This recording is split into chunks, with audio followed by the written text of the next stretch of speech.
Before kings wore crowns and before Israel knew its land, giants walked the earth. The first were the Nephilim, men of legend, born in an age when the world had forgotten God. Their footsteps shook the ground, their names spread fear, and their violence filled the earth. They were mighty, but their strength bred corruption.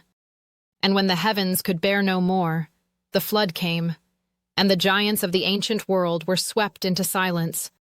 Yet the shadow of the giants returned. East of the Jordan ruled Og, king of Bashan, last of the Rephaim. His bed was longer than most houses, his cities fortified, his army feared. Kings trembled at his name. But Og discovered what no giant can escape. When God rises, even the tallest fall. By the hand of Moses, Og and his kingdom were erased. In the hills of Canaan lived the Anakim, descendants of Anak, giants so tall the spies of Israel said, "We were grasshoppers in their sight."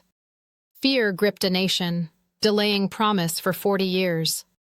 But faith returned with Joshua and Caleb, and the giants of Hebron were driven from their strongholds. From those survivors came Goliath of Gath, clad in bronze, defiant, mocking the armies of the living God. Day after day he thundered his challenge until a shepherd boy stepped forward. One stone, guided by faith, ended the giant's roar and echoed a truth through history. The battle belongs to the Lord.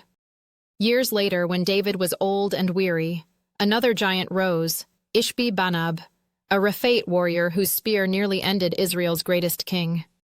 But once again, the giant fell, struck down not by strength alone, but by loyalty and God's providence. And so the giants passed into memory, not as gods, not as legends to be worshipped, but as witnesses to an eternal truth. No matter how tall the enemy, God stands higher.